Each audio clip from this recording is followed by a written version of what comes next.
Welcome to the Realm of Ideas is Free to All. This is the preview for episode 73, Our Activities.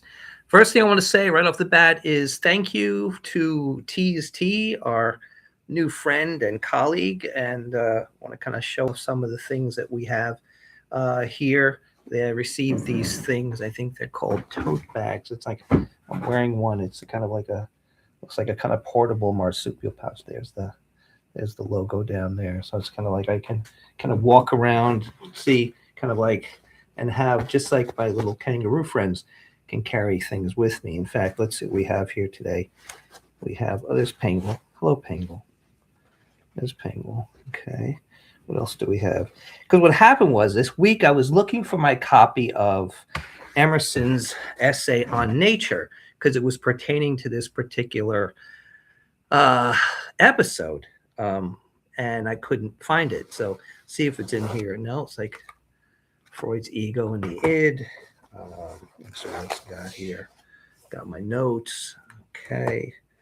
Let's see. These are really these portable marsupial pouches that they have that are very very well. We have like another I got a pencil here, and let's see what else we got here. Like we got we got a green tea, Tea's Tea Green. Thank you to our friends and colleagues at Tea's Tea, kind of joining with us here. Good to have you. Good to be here again. Like here, it's they call it a tote bag, but I kind of see it more as a kind of a portable marsupial wearing marsupial. But actually, you could put like carry babies in there or kind of like small objects. I mean, it kind of it's been useful here. Anyway, so let's get down to it.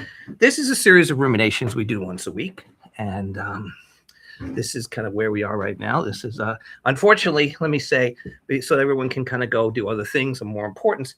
Julie unfortunately cannot make it tonight as she is at the opera, and I am glad that she had the opportunity to see Eugene Onegin, and she's kind of had been looking forward to that for years. So when it was being performed, she kind of managed to get an opportunity to go and see it.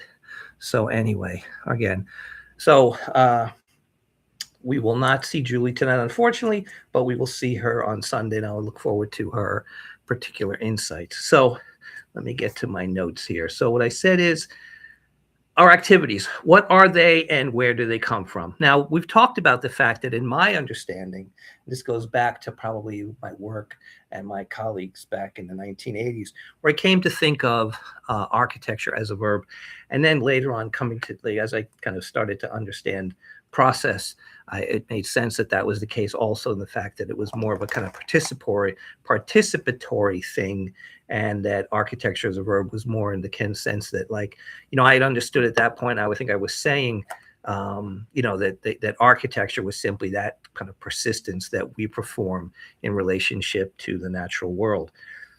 But I think that in terms of how we kind of systematically or stylistically engage in that becomes our activities. Now, we've talked about novel utilities, we've talked about activity, and I think one of the misunderstood or kind of misrepresented or kind of misplaced emphases that exist in the architectural context is that idea of activity. We have what we have. We have our activities. I remember early on, thinking about the fact that, why was it we did not live in a more kind of contemplative or kind of like speculative environment? What was it that kind of came across that we created that? And I was looking into, this had, where's Dr. Freud? There's Dr. Freud. And I kind of was looking back because I was trying to find a piece in Emerson's essay on nature where he talks about the fact that a particular period kind of feels itself wedded to that which has been placed before it, and really doesn't kind of find its own independence, which is, again, a theme that runs through, self-reliance. So I couldn't find my copy, so I was really upset. But let me just kind of paraphrase, because the idea is referenced there, but I think the idea is, something that kind of comes to me. So in that case, let me just say the fact that what it will be talking about is what is the profile of our activities in terms of those environments that we inhabit. what is their nature, and what is that desire. Um, as we assert ourselves into the natural world, how do we do that? I think the fact that Darwin kind of made a distinction between natural and artificial selection was because he was very much aware of the fact that there was a distinction in terms of the way in which we breed as opposed to the way in which things exist in nature. I also feel as if there is, um, a kind of provocative aspect to human activity that is capable of going beyond the kind of fairly limited range that we find ourselves in. I think architecture could be much more valuable and is probably valuable in the individual sense of an individual in terms of the way in which they assert themselves, in which they live, rather than the way in which kind of organizational kind of artifacts and edifices are erected and kind of used. I think one of the things that we've talked about is how, the architecturally provocative artifact has a way of giving rise to novel utility.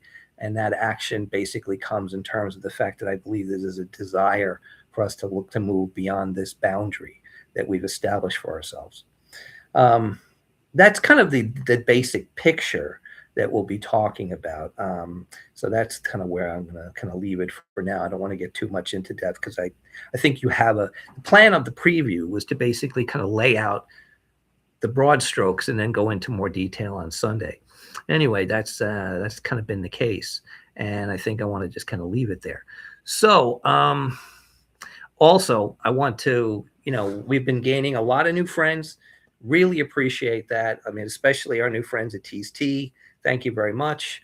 Love all the stuff. I mean, it's like we kind of, have received so much support from our friends and from our colleagues and from our listeners. It's great to see. I really have to thank Julie because Julie has been out there kind of like explaining to people if there is a value to what we do, that she's capable of kind of communicating that. We're seeing that in the fact that there's a lot more people who are tuning in. I'm even having people who kind of one of the things I, thought was really funny was, because we are very much connected to the Metropolitan Museum of Art, people know about that and I've had people come up and stop and actually talk to me about the show or things they've seen, and it's incredibly gratifying, and I really appreciate that. So to our friends at Tees Tea, to our followers, to the people who are starting to kind of grow a kind of energy around what we're doing, it is greatly appreciated. And I kind of am really kind of happy to see it. And if there's anything that you feel you want to say, you want to leave a comment. We've had, numerous people who've had, I guess, felt either the interest to kind of, talk directly to us or kind of comment or chat. By all means, continue to do so. It's greatly appreciated. And at the same time, like if there are any suggestions, in fact, we've had some suggestions that we've actually, instituted.